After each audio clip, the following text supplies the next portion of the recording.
Bom, vamos agora falar do Congresso de Viena, né? Mais um marco importante para o sistema internacional e que se deu por 1814 a 1815, né? Mas para entender o Congresso de Viena, devemos também traçar um panorama histórico do que acontecia no mundo nessa época. E era uma época que estava pautada aí pela Revolução Francesa, que era liderada pelo militar, o Napoleão Bonaparte, né? Mas bem antes disso, ainda já havia um certo equilíbrio de poder, um certo tipo de paz, de consensos, que aconteceu logo após ali a Guerra dos 30 Anos, com o Tratado de Westfália, mas então que foi por água abaixo com a chegada do Napoleão Bonaparte, que deu um golpe aí no sistema, depois de várias tentativas, obviamente, com a tal da Revolução Francesa, e no golpe de 18 de Brumário ele finalmente conseguiu, no dia 9 de novembro de 1799, conseguiu assumir o poder e foi aceito pela alta burguesia, e aí começou a era napoleônica, né? Que é cheia de seus legados também importantes, mas, por outro lado, também acabou que rompeu com aquele equilíbrio de poder que havia antes, porque ele se tornou, fez com que a França fosse hegemônica, né, no sistema novamente. E a França, assim, era um momento importante para o Napoleão, porque a França estava numa situação interna caótica, né? Então, estava loucaça do cogumelo, descompensada, coitada, tocando terror, desesperada, com várias guerras e conflitos internos também, porque nada é sempre bom para tudo. E aí então Napoleão, para tentar resolver essa bagunça, e acabou que aconteceu fazer outra bagunça pior também, né? E Napoleão era meio louco, assim, ele saiu se declarando imperador. Na verdade, ele tinha um plano muito esperto, ele era muito safado mesmo, esperto. Ele sabia que ele era bom e sabia que as pessoas gostavam dele, né? E ele era totalmente contra o absolutismo dos reis, dos monarcas. Ele queria destruir isso de toda forma, consolidando suas leis, as noções de liberdade, igualdade, de todos perante a lei, liberdade individual. E é por aí que ele conseguiu construir o que? Um código napoleônico, a promulgação do Código Civil, que inclusive até hoje é importantíssimo aí para o contexto do direito no mundo, né? Ainda é muito utilizado ideais aí do Código Napoleônico. E lá ele falava sobre o que? A liberdade individual, incentivos da educação, Estado laico, direito à propriedade privada, institucionalização do casamento civil, a concessão de terras aos camponeses, a facilidade ao acesso a terras. Ele estimulou o desenvolvimento da indústria, criou o Banco da França, pontuou também a questão da política protecionista na França. Então fez muitas coisas boas, estava indo tudo muito bem, né? Até que também, inclusive nessa iniciativa de política protecionista, em 1806 ele decretou bloqueio continental e proibiu os europeus de fazerem comércio com a Inglaterra. Então a França, no caso, né, obviamente, tomaria o espaço econômico de produção e acabou que não deu conta da demanda, não conseguiu resolver isso, e por conta disso também muitos espanhóis mesmo, por exemplo, vieram parar aqui no Brasil. Para você ver como uma coisa leva a outra, né? Então, deu ruim aí, né? Não foi muito bom essa iniciativa, essa ideia aí do Napoleão. Mas, bom, ele tentou também conquistar a Espanha, a Inglaterra também, mas deu ruim. Nos dois lados deu ruim. Inclusive na Inglaterra lá foi na Batalha Naval e não deu certo, né? E aí, em 1812, ele tentou invadir também a Rússia, tentou acabar, mas deu ruim também, porque os russos tinham um método desgraçado, que era da terra arrasada, uma tática infeliz, que eles faziam o quê? Eles destruíam as próprias terras para privar os inimigos de recursos, e assim eles morriam lá no frio, né, na falta de recursos, enfim, e acabou que não foi bom para Napoleão Bonaparte. Quando ele voltou, ele foi exilado na ilha de Elba, né? E nesse período aí tinha a questão do Tratado de Paris, em 30 de maio de 1814, que era o que praticamente se tratava. Era uma das primeiras medidas do impacto do Congresso de Viena, que foi tomada para quê? Para conceder o governo da França para Luís XVIII, irmão do rei Luís XVI, que havia sido guilhotinado durante a experiência revolucionária francesa, né? Além disso, o governo francês também perdeu todos os territórios conquistados pelos seus exércitos e foi obrigado a pagar uma pesada indenização para as nações prejudicadas pelas invasões napoleônicas. Enquanto a dívida não fosse quitada, os exércitos absolutistas europeus continuariam na França, e assim ia ser até que essa dívida acabasse. E como uma fênix que nasce do nada, Napoleão Bonaparte, mesmo depois abdicado na ilha de Elba, consegue voltar ao infeliz, porque ele tinha uma capacidade de convencimento que era incrível. E assim, ele conseguiu convencer, não sei como, os carcerários lá da ilha de Elba, e conseguiu fugir. E voltou então para a França novamente, né, isso não está aqui no slide, mas ele conseguiu ainda governar por mais de 100 dias. E finalmente foi derrotado na Batalha de Waterloo de 18 de junho de 1815. Que era liderada aí pelo Duque de Wellington, né? E esse foi o fim do ato, a derrota final de Napoleão. Bom, então é aí que finalmente marca o fim da época napoleônica, que provocou mudanças políticas e econômicas em toda a Europa.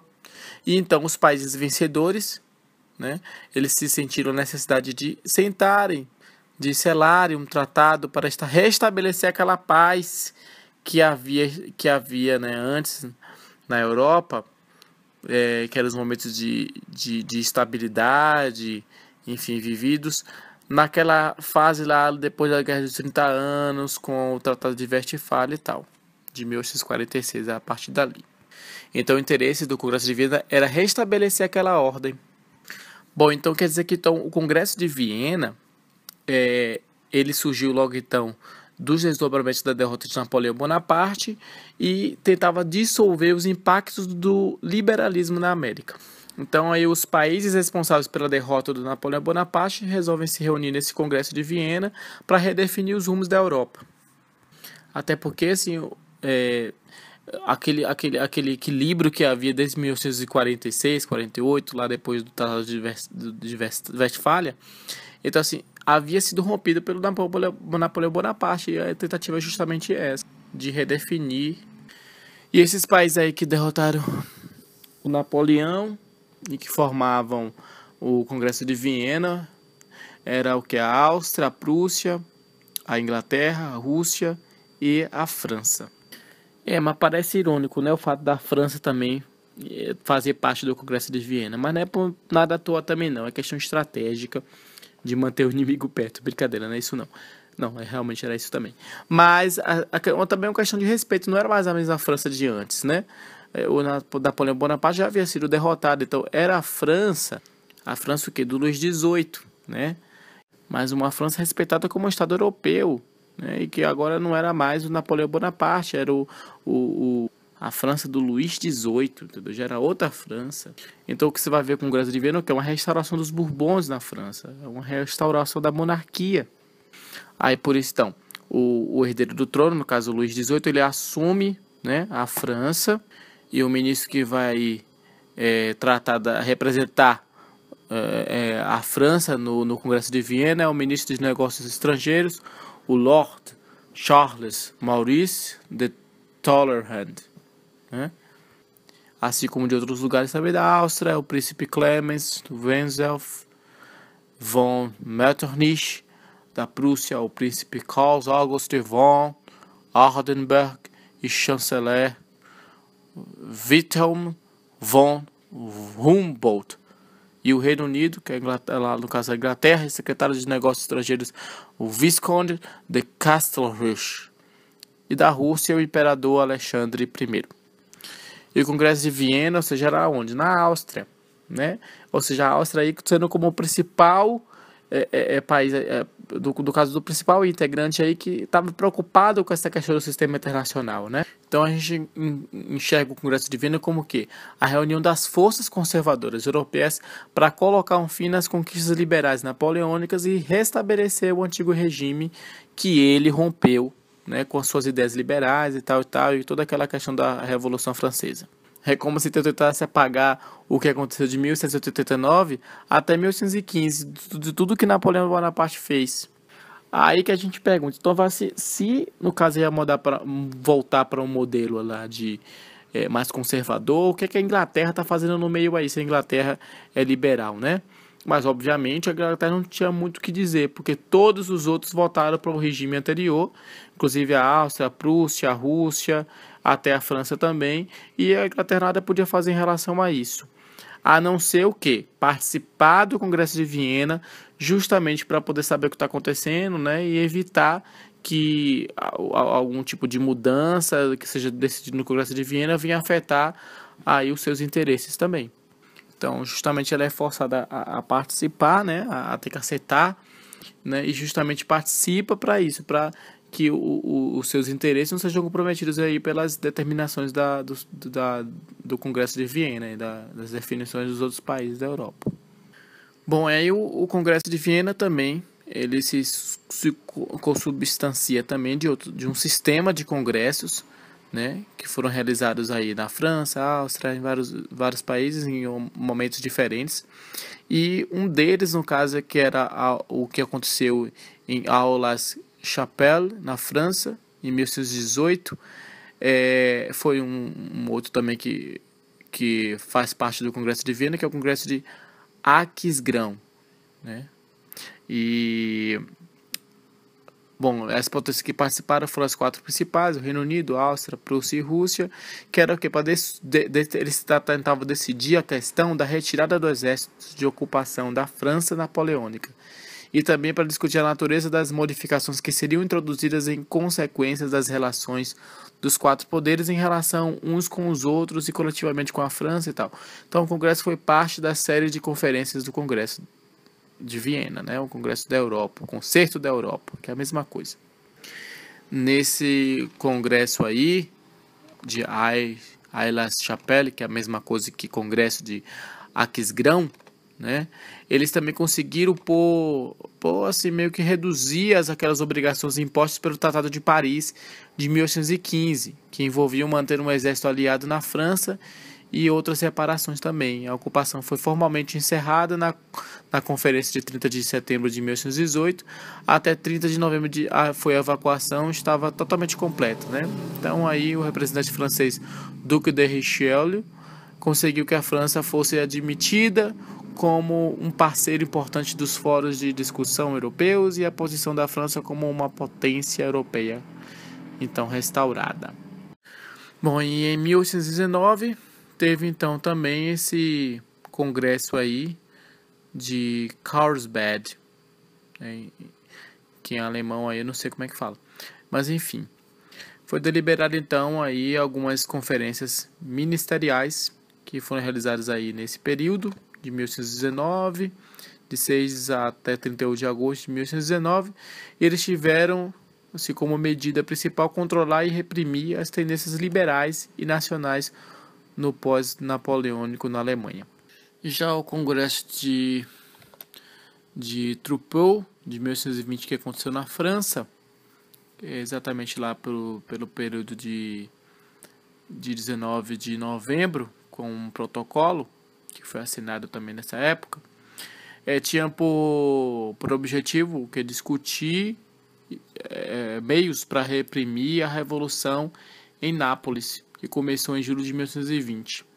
Então, era o que foi na verdade uma conferência da Santa Aliança que era para discutir esses propósitos. E aí os seus representantes, ministros de Relações Exteriores, foram representar seus países, a Áustria, a Rússia, a Prússia também estava presente, e a ideia era justamente colocar em prática essa ação de conserto, né, contra os liberais neapolitanos. E assim, portanto, não enviou plenipotenciários, mas foi representada por Robert, seu embaixador em Viena. Na França também deu plenos poderes para seus representantes, mas sua política foi menos claramente definida. Assim, a partir do início da conferência, ficou claro que a divisão entre as potências orientais da Europa Ocidental estava realmente crescendo e precisava ser contida. E esse congresso de Laibach, na Prússia, em 1821, também parte do chamado Concerto da Europa, o Congresso de Viena, enfim. Justamente tem tudo a ver, né? Concerto Europeu, tem tudo a ver com a questão de realmente de consertar a Europa, que Napoleão Bonaparte deixou tudo doido. Enfim, a ideia era justamente essa, de discutir aí o peso, né, dos problemas causados pelo seu grande Napoleão. Tentar resolver os problemas internacionais após as guerras napoleônicas, era isso aí. E o Congresso de Verona, que aconteceu em Verona, em 20 de outubro de 1822, é mais uma parte do conjunto de reuniões internacionais deliberativas realizada após a derrota da Napoleão Bonaparte, que se iniciou com o Congresso de Viena, que tinha instituído aí o Conceito da Europa como forma de encerrar as guerras napoleônicas. A Santa Aliança foi uma outra medida que envolvia esforços, só que dessa vez da Rússia, Prússia e Áustria, como uma forma de um pacto de natureza política e militar que visava defender as medidas adotadas no Congresso de Viena. Aí, nesse sentido, o exército formado a partir desse acordo tinha como função combater levantes liberais, como sempre, preservar a autoridade dos governos europeus sobre as suas colônias. Já a Inglaterra não aderiu às forças da Santa Aliança, e essa recusa se justificava no interesse britânico em manter relações comerciais próximas às nações americanas que tinham alçado sua independência. Por fim, a Santa Aliança acabou não alçando o êxito esperado por causa dos vários levantes liberais que tomaram o Velho Mundo no século XIX e a incapacidade de frear o processo emancipatório que tomava conta do continente americano. Então, a Santa Aliança teria nascido aí do misticismo de Alexandre I, o Czar da Rússia. Ele propõe então os outros príncipes cristãos reunidos em Viena a governar em seus países de acordo com os preceitos da justiça, caridade cristã e paz, e a formação de um bloco de potências cujas relações seriam reguladas pelas elevadas verdades presentes na doutrina do nosso Salvador.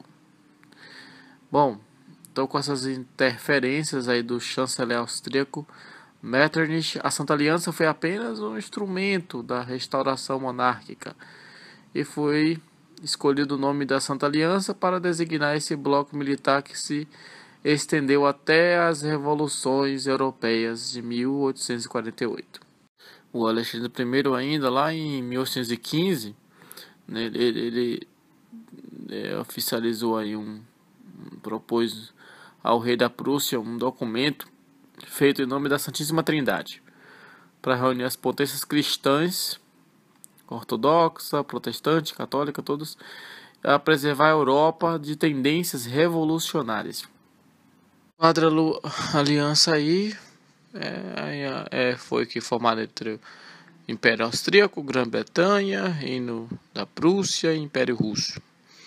É mais uma coligação. É uma coligação cujo objetivo essencial era manter a ordem decidida no conceito europeu, é sempre isso. Durante o Congresso de Viena, visava defender a resolução após as guerras napoleônicas, com a admissão da França em 1818, que depois tornou-se a Quíntupla Aliança, e a ideia era isso aí.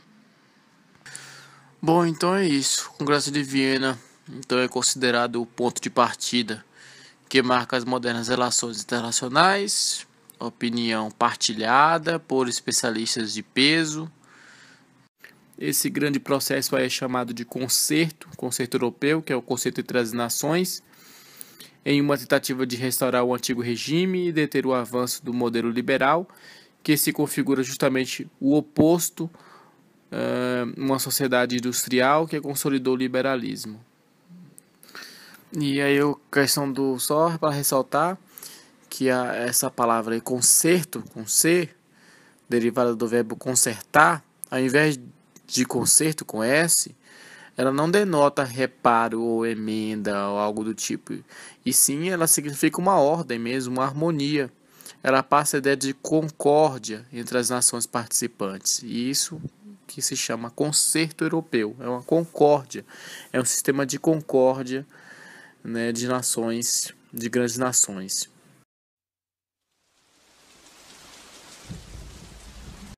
Pois bem, então, gente, bom dia. Ontem você viu que choveu, eu parei, não aguentei, estava muito tarde e eu acabei dormindo. Bom, mas voltando então aqui ao assunto, o Congresso de Viena. Então, o Congresso de Viena ela era pautada por alguns princípios que a gente vai ver agora. São o princípio que na verdade já vimos aí endossado em tudo que a gente acabou explicando, né? Que era o que? O princípio da legitimidade, da restauração, do equilíbrio, né?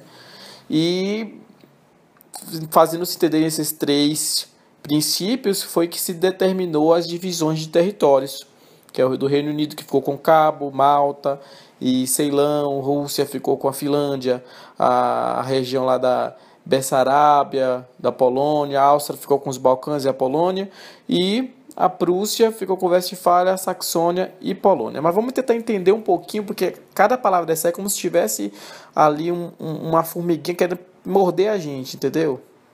Como se a gente mexesse ali numa casa de formiga, um formigueiro. Necessariamente a legitimidade não está pregada da forma como a gente pensa, né? Então tem muitas coisas estranhas aí que na verdade circulavam através dos interesses dessas grandes potências, né? Então não se enganem aí quando a gente fala de legitimidade, restauração e equilíbrio, que não é nada lindo assim como a gente está vendo, né? Desses princípios aí, a principal ideia, eu posso chamar de ideia básica aí de todas, é o princípio da legitimidade, né? Que foi um princípio aí levantado pelo Talleyrand, que é de onde? Da França, e ele criou, ele determinou, ele colocou esse princípio de legitimidade no Congresso de Viena para o quê? Para uma forma de proteger a França contra as punições drásticas por parte de seus vencedores, como a gente já viu, né? Só que isso acabou sendo adotado por quem? Por Metternich. Metternich é o quê? É aquele lá, o príncipe Clemens Wenzel von Metternich, de onde? Da Áustria, essa criatura. Então, acabou ficando aí, então, nas mãos dele, né? Adotado por ele. Como uma expressão de política geral de reação. Que merda que isso quer dizer, então? Que negócio de política geral de reação? O que é isso? Né? Isso quer dizer, então, que naqueles tempos pré-revolucionários, né, ele queria dizer o que com isso? Que deviam ser restauradas, né, e em todas aquelas dinastias reinantes da Europa, e que cada país devia readquirir essencialmente os territórios que possuía, lá em 1789. E foi com esse princípio da legitimidade que o quê? O Luís XVIII foi reconhecido como o soberano legítimo da França. E botou a governar a França de novo, a criatura de novo voltou, entendeu? O Papa, por exemplo, o Papa foi permitido que ele recuperasse o que? As suas possessões, não a possessão demoníaca, tá, gente? Não tem nada a ver com o filme do Exorcista, é com de posse mesmo, temporais na Itália. A Suíça, o que aconteceu com a Suíça, que é um lugar lindo, bonito? Foi que restaurada de novo como uma confederação independente e uma neutralidade garantida pelas potências principais do sistema europeu aí, entendeu? E como a gente viu aí a Polônia, coitada, foi repartida, coitada, né? Que ela foi fundada por quê? Por Napoleão, ela foi repartida porque ela foi abolida, né? E o país novamente passou a ser dividido de novo, coitada. Junta divide, agora foi dividido o quê? Pela Rússia, pela Áustria e pela Prússia. Ficou parecendo pizza que a gente compra para poder dividir na família, entendeu? Foi a Polônia, o caso da Polônia. Então a gente pode perceber mais ou menos uma coisa muito engraçada, que essa coisa da legitimidade, né? Que coisa linda da legitimidade. Isso, na verdade, gente, era um projeto muito cínico, mais cínico ainda que a Conferência de Versalhes, porque, né, acabava com a autodeterminação dos povos, né? Era uma doutrina que acabava com isso. Aliás, uma doutrina que fazia o quê? Tratava com a questão da autodeterminação dos povos. E isso causava o quê? É uma conveniência, é uma coisa de conveniência, de cobiça nacional, entendeu? Aí, ou seja, a partir daí já dá para se perceber que esse ideal não era muito bem lá lembrado, não, uma coisa meio esquecida, né? É só uma coisa bonita para florear mesmo. Então, como o outro princípio também, que é o princípio da restauração, deixa eu ver aqui no slide. Questão do princípio da restauração, né? Olha que lindo. Então, assim, ele já estavam, os príncipes de Viena, né? Aí desse congresso de Viena, estavam longe ainda de completar essa restauração, Porque, assim, depois de Napoleão, meu filho, que como tocou terror nesse lugar, que todo mundo aí ficou encantado com essa coisa, tipo Lula no Brasil, tá entendendo? Tipo assim, uma coisa tipo o quê? Getúlio Vargas no Brasil, do populismo. Então todo mundo, assim, as ideias liberais, só que em contexto diferente, não tem nada a ver uma coisa com a outra, mas o que que Napoleão fez? Ele incutiu na população, nas pessoas ali, ok, os ideais liberais, ficou muito impregnado, entendeu? Então é muito complicado a gente restaurar tudo isso, além das repartições, de toda aquela divisão, tudo que aconteceu, que o Napoleão construiu para restaurar tudo, né, para formar de novo um antigo mapa da Europa, né? Era muito difícil, então ele estava muito longe ainda desses príncipes conseguir aí essa restauração, entendeu? Mas mesmo assim já está começando o quê? A diluir o quê? O princípio de legitimidade, né? Nesse tal aí, desse estranho, curioso, estranho, maluco aí, sistema de compensação, né? Então, quer dizer que o propósito, a gente está vendo que no estudo a gente fala uma coisa, mas na verdade a gente olha interpretando, vocês vão interpretar aí comigo aí. Então, o propósito real desse negócio aí não era nada desse negócio que a gente está vendo aí, de legitimidade de restauração, não, entendeu? Quer dizer, de restauração, de certo modo, sim, mas pelos interesses dessas grandes potências. Então, o propósito real, na verdade, desse sistema aí, né, todo, era o quê? Dar a algumas das potências maiores, né? Assim, o poder de poder satisfazer a sua vontade, entendeu? Seus desejos, sua fome, por quê? Poder, terra, né? Então isso aí vai explicar a questão dessa divisão de território que a gente está vendo aí, entendeu? Como tá lindo, bonito, repartido aí, tá parecendo que tá tudo bonito, né? Mas não foi bem assim não, vamos lá entender esse negócio dessa história aí. Como é que ficou então essa questão? A Inglaterra, né? Lá, o Reino Unido, o que é que ficou? Um dos exemplos aí no caso, ela conseguiu o quê? Conservar os valiosos territórios que ela tinha, né? Que ela tomou de onde? Dos holandeses, bem antes, né? E dos franceses também. Então ela conseguiu o quê? Conservar esses territórios. Isso foi bom para ela. Aí o que a África, gente, a África do Sul, gente, coitada também, o que? Era uma presa, né? Que ficou a parte da Guiana na América Meridional e a ilha de Ceilão, tudo isso aí ficou o quê? Ficou com a Malta, né? Ficou o quê? Com o Reino Unido, ficou o quê? Com a Inglaterra, que a gente conhece hoje de Inglaterra, que ficou com o Reino Unido. Aí o que fez então para poder compensar, né, que é o sistema de compensação, o que fez para compensar os holandeses, né, a perda de tão grande parte de seu império, né? Foram tomar o quê? Tomaram-se medidas para transferir à Holanda as províncias austríacas dos Países Baixos. Ou seja, onde é que é os Países Baixos? Que já veio a Bélgica, né? Então, com isso que implicou um sacrifício para a Áustria, né? Os Habsburgos foram recompensados com um extenso pedaço de terra da Itália, coitada. E aí foi anexando o que? A República de Veneza, o Milão. Aí foi colocando além disso o quê? Membro, o que eles fizeram com isso aí? Botaram os membros de sua família. É o nepotismo, gente, que a gente tá vendo aí. Botando o quê? Sua família, membro de sua família nos tronos da Toscana, que não é a linguiça toscana, né? Os tronos de quê? De Parma, de Módena, né? Então, quem saía lucrando com esse negócio toda, essa coisa toda aí, foi o que? A Áustria. Justamente ela que mentalizou toda a questão do Congresso de Viena, que ela foi, mentalizou toda a questão, não, desculpa, que ela que foi assim, a mais interessada na questão do Congresso de Viena. Então, ela saiu a mais lucrada aí dessa coisa aí toda, entendeu? Porque com a formação de um império compacto, né? Ocupava uma posição dominante na Europa Central. Isso tudo foi bom para ela. E por que a Rússia saiu com essas partes aí também? Claro, né, gente? Porque, como a gente viu aí, foi que a Rússia foi ela grande, importante, né? Na participação da derrota de Napoleão, do infeliz do diabo que eles queriam tirar. Então, a Rússia foi muito importante. Então, ela também participou dessa finalidade de recompensação, entendeu?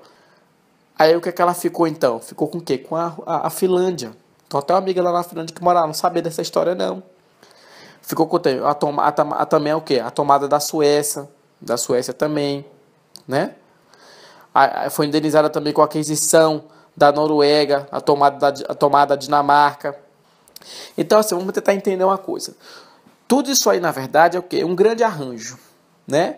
É um grande arranjo de quê? De coisa linda, não. De legitimidade, de restauração, não. De um total desrespeito aos interesses dos povos que estavam envolvidos nessa questão toda. Porque como é que fica as pessoas? Ah, eu sou agora eu pertenço ao que? A Áustria, não, agora eu pertenço à Holanda, não, agora eu pertenço. Quer dizer, uma grande bagunça isso aí. Se a pessoa não saber da sua nacionalidade direito. Quer dizer, a pessoa não podia nem ter o quê? Um registro de nascimento decente nessa época, né? Então, assim, eles também não tiveram nenhuma consideração qualquer, por exemplo, com os interesses dos noruegueses, transferindo eles o que para a soberania da Suécia, né? Como no caso que a gente vai ver depois no Acordo de Versalhes de 1919. Então esses crimes é o quê? Crimes de quê? Crime contra o quê? Contra nacionalidades, né? E isso ia dar merda depois, ia dar ruim depois, porque isso já estava preparando aí um terreno, um engodo aí feio, um negócio estranho de desenvolver o quê? Um conflito rancoroso lá no futuro, que a gente vai ver depois, que a guerra nunca para. Sempre vai ter guerra no mundo, entendeu? Aí, enfim, né? Um dos principais objetivos do Metternich aí da Áustria, né? E outros também que faziam parte aí também dessa coisa toda aí, desse acordo de Viena, né? Era a questão também de permanecer o status quo, né? O status deles aí, tal, de interesse e tal. Aí o que eles fizeram com isso aí? Para não perder o status quo, eles criaram a quádrupla aliança na Inglaterra, na Áustria, na Prússia e Rússia. Então, são esses quatro aí: Inglaterra, Áustria, Prússia e Rússia. IAPR, entendeu? PRI, não é a PRI, é a prova que a gente vai fazer agora na UDF. Então, Inglaterra, olha, dá até PRI aí, PRIA, né? Prússia, Rússia, Inglaterra e Áustria. E esse tal de quádrupla aliança foi o quê? Mais um instrumento para manter o acordo anterior intacto, né? Sem mudanças ruins para eles. E aí, depois, lá na frente também entra a França também, nessa orgia aí, aí, entendeu? Aí formam que é a quíntupla aliança, e assim vai. Na verdade, não tem sextupla aliança, não, só é até quíntupla aliança mesmo. Que é o quê? Em 1918 entra a França também, mas não tá falando no livro, então isso não vai cair na prova, entendeu? Espero que não. Aí o que a gente vê? Esse monte de nome aí parecido: Quádrupla Aliança, Santa Aliança, Sistema Europeu, Concerto Europeu, Congresso de Viena, isso aí é tudo a mesma coisa, gente. Lógico que eles não batizaram assim, né? A história depois que foi chamado tudo isso aí de conceito europeu.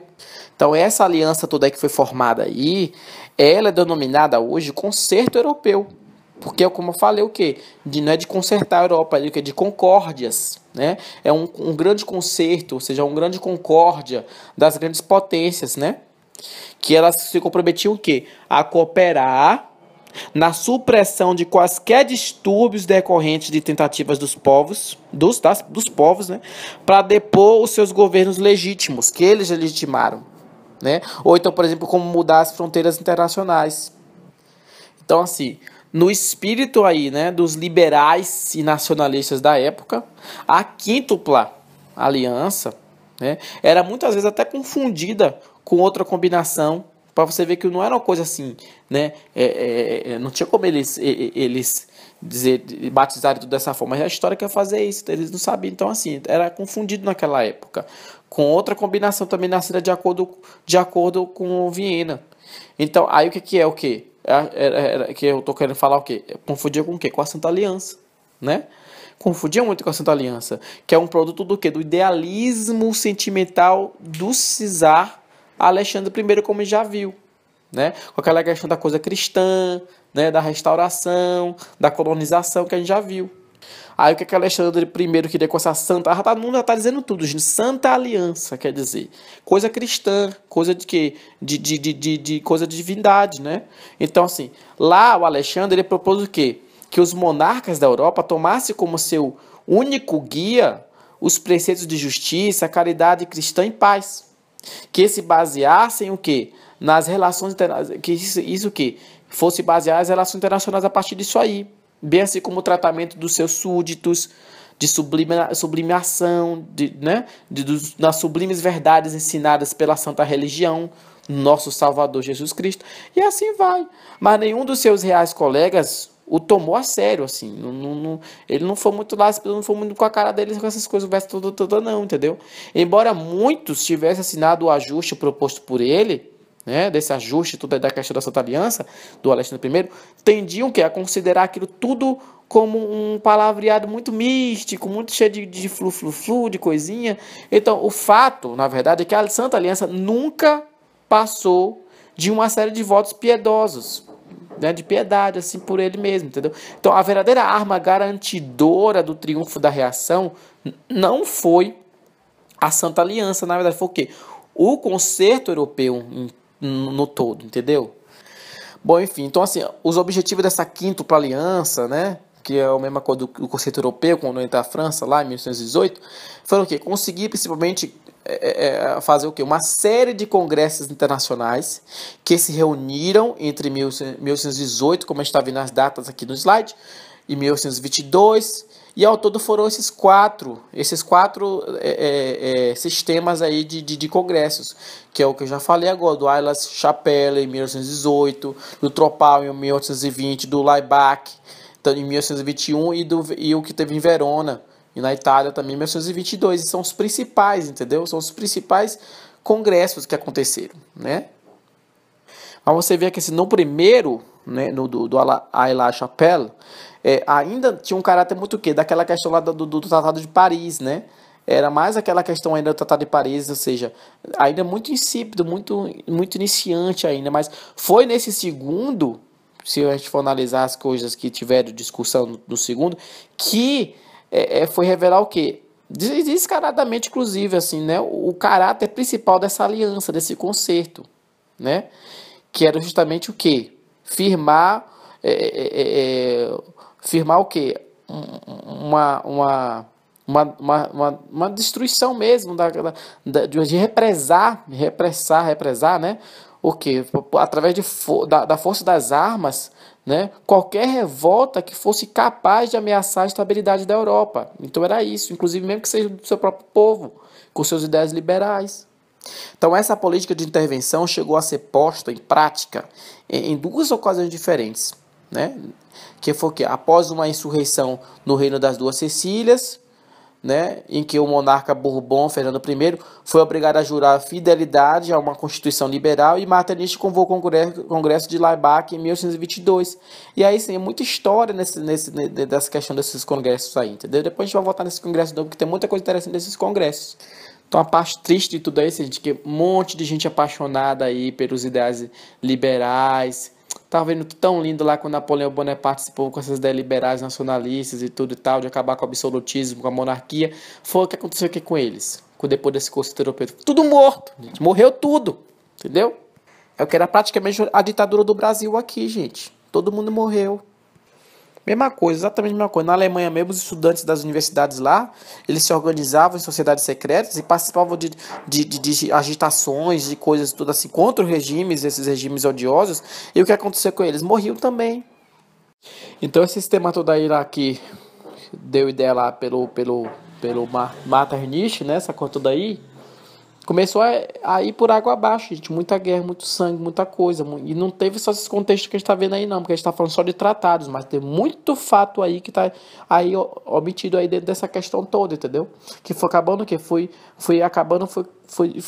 ficando fraco essa questão aí dessa aliança, né? Tanto que, tempos depois, em 1830, a Inglaterra foi retirada da quíntupla aliança, né? Então, assim, os ingleses eles já tinham recusado participar do plano de Metternich para abafar essa revolução toda da Espanha, e aí essa coisa foi chegando nesse ponto aí, entendeu? Isso não quer dizer que os ingleses, daquela época, fossem mais liberais. Hoje eles são muito liberais, eles já tinham uma inclinação para a questão do liberalismo, como a gente já viu antes da Inglaterra, né? Mas não era só por causa disso, não era bem por causa disso assim, não, né? Mas também porque pela questão da Revolução Industrial, que foi forçando aos poucos a Inglaterra a procurar novos mercados para seus produtos manufaturados. Então ela não podia se ficar próxima de um tipo de política exterior. E é exterior porque ao longo da história, né? Ao longo da história, não somente nesse governo, então ao longo da história da política exterior dessas relações internacionais, desses sistemas aí, elas procuravam hostilizar outras nações, né? E isso para a Inglaterra já era ruim, porque isso prejudicava as suas relações comerciais com essas outras, né? elas queriam o quê? Lucro, né? E não estava sendo bom para a Inglaterra essa coisa da briga toda da hostilidade aí, não. Até porque ela tinha o quê? Ela tinha desenvolvido um comércio lucrativo com os países da América Central e do Sul, né? E isso havia um pouco assim, estava um pouco libertadas já de algum modo dessa submissão à Espanha, né? E isso não seria muito bom, agradável para ela, para os seus domínios aí de mercado, entendeu? Então, por causa disso aí, ela teve que ser o quê? Obrigada a desligar-se da Quinta Aliança. A Inglaterra é foda, entendeu? A Inglaterra que manda nessa porra aí. A Inglaterra, ela é esperta, ela saiu desse negócio da Quinta Aliança. Ela falou, que besteira isso aqui, cara. Não quero ganhar dinheiro, eu tenho que ficar aqui obedecendo esses caras aqui. Eu vou sair dessa porra aqui, entendeu? Quero ganhar dinheiro. Ela fez o que ela fez. Aí o negócio já começou a arruinar, já começou a não dar certo. Começou o quê? A Rússia. A Rússia já viu essa situação toda aí do conceito da Europa, né? Enfraquecendo esses laços aí. A Inglaterra já saiu, falou, ô, a Inglaterra já saiu. Aí a Rússia começou a pensar o quê? Já vou começar com ambição aqui. Aí vou começar a ameaçar o quê? Esse sistema todo aí. Já não vai. Já vou fazer o quê? Vou tomar o quê? Eu vou tentar entrar nessa questão aí, né? Eles estavam só aguardando já um tempão, assim, que essa coisa toda fosse acabando para poder ser uma oportunidade para eles também, né? De eles fazerem aí um império, qualquer coisa assim. E aí a Rússia, né? Muito encorajada aí pela Inglaterra e pela França, ela desferiu um golpe poderoso no sistema de estagnação política que Metternich se esforçava por manter, né? E para todos os fins práticos, o Império dos Cisares deixara de pertencer à Quinta Aliança também. A esse sistema todo de Metternich, né, foi ainda mais enfraquecido pela série de revoluções que aconteceu aqui na Europa Ocidental em 1830. A primeira delas foi a Revolução de Julho na França, e aí vai o que aconteceu o quê? Resultou na queda de Carlos X. E aí vai um monte de situação assim. Aos pouquinhos, gente, não é uma coisa assim de uma hora para outra. Aos pouquinhos foi acabando essa coisa aí, entendeu? Já não foi dando certo por causa disso aí, o quê? De desfazer essa aliança, entendeu? Mas ainda bem que o quê? Que isso é nada desses detalhes tudo aí, que são muitos conflitos que foram acontecendo depois disso aí, desse enfraquecimento do conceito europeu, e que não vai ser cobrado na nossa prova que a gente vai fazer dia 20 agora, entendeu? Então, assim, vamos passar por cima dessa parte aí. Bom, então aí o Congresso de Viena deixou alguns sucessos, alguns casos de sucesso aí, que foi a Pax Britânica, né? A Segunda Revolução Industrial, a expansão do poder europeu no mundo. E de fracasso deixou que saldo? As revoluções liberais, obviamente, que aconteceram aqui em 1820, 1830, 1840, que é o que inclusive justificava aqueles congressos que foram montados, né, justamente para represar essas forças de revoluções. Isso só piorou, na verdade, então, as revoluções liberais.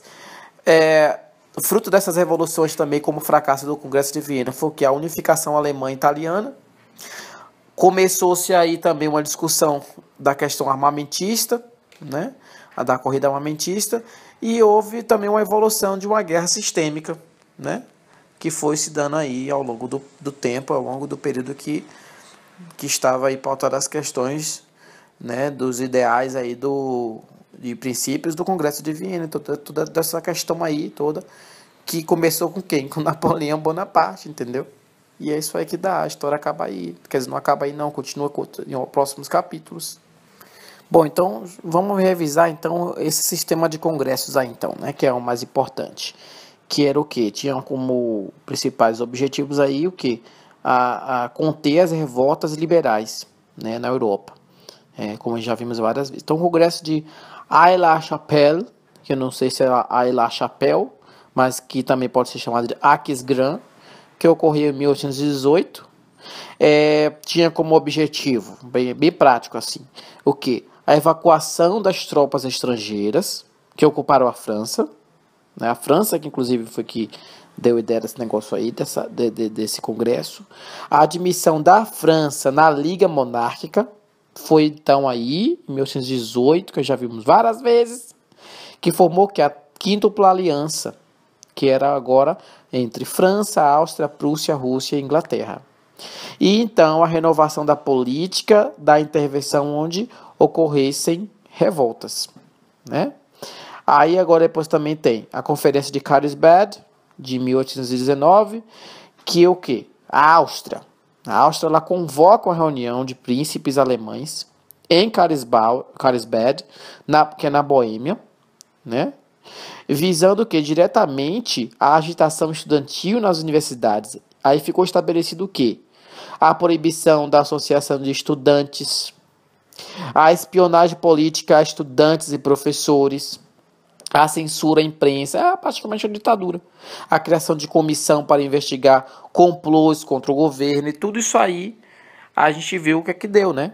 Deu o que? Mais revolta, mais revolução, né? Porque mexer com estudante não é brincadeira, estudante que é perigo. Mexer com estudante é uma coisa que não é muito bom, entendeu? Aí vem a Conferência de Viena de 1820, também o que? Sugeria aos Estados-membros da Confederação Germânica a supressão, já falamos disso, das liberdades até então concedidas e desconselhava também o que? A manutenção de constituições que porventura pudessem ter sido promulgadas. Aí acontece o quê? Revoltas liberais na Espanha, né? Revoltas liberais na Itália também, revoltas liberais em Portugal. Aí depois disso você vê o quê? O Congresso de Trupô, que é nessa mesma contexto, nessa mesma época aí, que foi em 1820, que é o quê?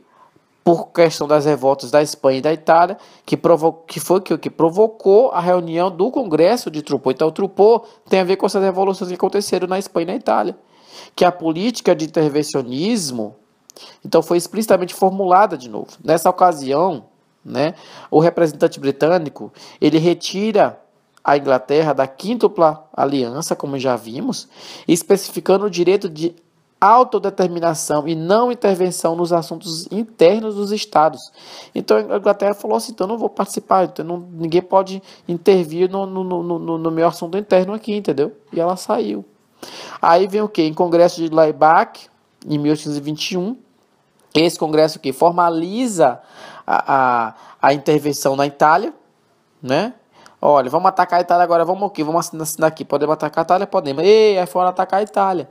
Contou com a presença de quê? Do rei Ferdinando I, que não é do vai que cola. Aí do reino das duas Sicílias também, que é do reino das duas Sicílias, que se comprometiu com o quê? Suspender a Constituição, a que fora obrigado a jurar obediência antes, caso ele fosse restaurado com plenos poderes. Aí um exército austríaco penetrou no reino das duas Sicílias, o exército, ou seja, né, o exército austríaco todo penetrou as duas Sicílias, né, e derrotou que os liberais. Também foi reprimida uma revolta liberal no reino sardo-piemontês. Meu Deus, o que essas pessoas inventam os nomes? Sardo-piemontês. Em seguida foi instaurada uma dura repressão aos liberais na Itália. Então a Itália relevou dura. Aí, dentre os presos, destacava-se quem? Silvio Pellico, que posteriormente publicou uns livros aí e tal, e aí vai. Aí o Congresso de Viena, para poder encerrar esse número de congressos, ela foi para o quê? Para formalizar a intervenção na Espanha. Então esses congressos eram mais ou menos para isso. Vamos atacar a Itália, vamos. Então só lembrando aqui, ó, em 1921 foi o quê? Atacar a Itália, formalizou o quê? O Congresso de Laibach. Aí, depois foi em 1922, no ano seguinte, o quê? Agora vamos atacar a Espanha, né? Vamos formalizar, vamos aonde? Vamos fazer um congresso, aonde? Verona, na Itália. Então vamos lá. Aí foi na própria Itália, eles fizeram no ano seguinte o quê? O Congresso de Verona. Aí, nessa ocasião, o czar Alexandre I defendeu a formação de um exército composto por soldados das potências europeias para restaurar o domínio espanhol, né, já que agora era para restaurar o domínio, a Espanha, né, para eles, sobre as antigas colônias espanholas na América, que recentemente haviam conquistado sua independência. Né? Então, um exército francês, conhecido com os 100 mil filhos de São Luís, eles invadem a Espanha, derrota os liberais facilmente. Aí nessa ocasião os representantes britânicos, o representante britânico George Kennan, ele protesta contra a intervenção da Espanha e contra a pretendida intervenção nas ex-colônias espanholas também. Para a Inglaterra interessava o quê? A independência das colônias da América Espanhola, pois, entre outros aspectos, Isso significava um aumento do mercado consumidor para seus produtos industrializados também. Então a Inglaterra é o quê? Só quer saber de lucro. Entendeu? Independente dessa questão de briga toda aí. Mas então é isso aí. Bom, eu acho que isso aqui encerra mais ou menos os slides, né? E vamos agora para próximo slide, próximo vídeo áudio. Ordem de Versalhes. Puta, meu, aí vai ser mais trabalhoso também. Meu Deus do céu. É isso aí.